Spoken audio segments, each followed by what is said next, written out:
வைரமுத்து பிரச்சனைக்கு அப்புறமாவே அவங்களுக்கு வந்து பாடுறதுக்கு வந்து வாய்ப்புகள் கொடுக்கவே இல்லை. இப்போதான் மோகன்ஜியோட படத்துல பாடினாங்க சின்மயி. அந்த வாய்ப்பு அவங்கள எப்படி கெடுத்துப்பாங்க?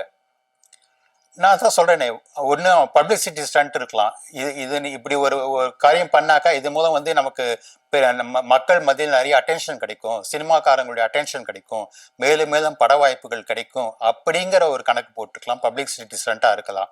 அல்லது அரசியல் துறை சார்ந்த சினிமா துறையிலே கூட வந்து மோகன்ஜிக்கு அகேன்ஸ்டா ஒரு குரூப் செயல்பட்டு கொண்டே தான் இருக்கு.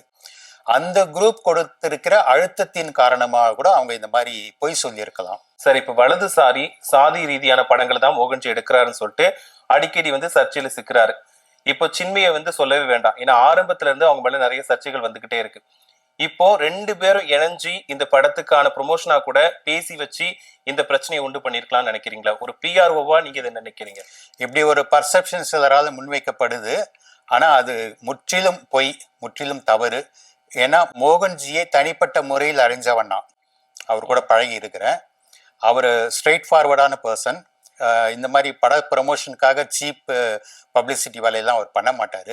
இன்னொன்று வந்து அவர் ஜாதி ரீதியான படங்கள் எடுத்து சர்ச்சைக்குள்ளானார் நீங்கள் சொல்கிறீங்க. அதுலேயும் எனக்கு முரண்பட்ட கருத்து உண்டு. திரௌபதி படத்தை தான் பல பேர் அந்த மாதிரி சாதி ரீதியான படம் அப்படின்னு சொல்கிறாங்க. அந்த திரௌபதி படம் வந்து ஹைகோர்ட்ல வழக்காக நடத்தப்பட்ட ஒரு உண்மை சம்பவத்தை பின்னணியாக கொண்ட படம்.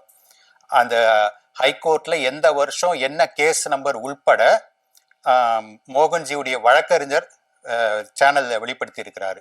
எனவே அது உண்மை சம்பவத்தை தான் அவர் படமா பண்ணியிருக்கிறார். தவிர அதுல வந்து ஒரு குறிப்பிட்ட சாதியை இழிவுபடுத்த வேண்டும் என்றோ தன்னுடைய சாதியை உயர்த்த வேண்டும் என்றோ அவர் நிச்சயமாக நினைச்சது கிடையாது.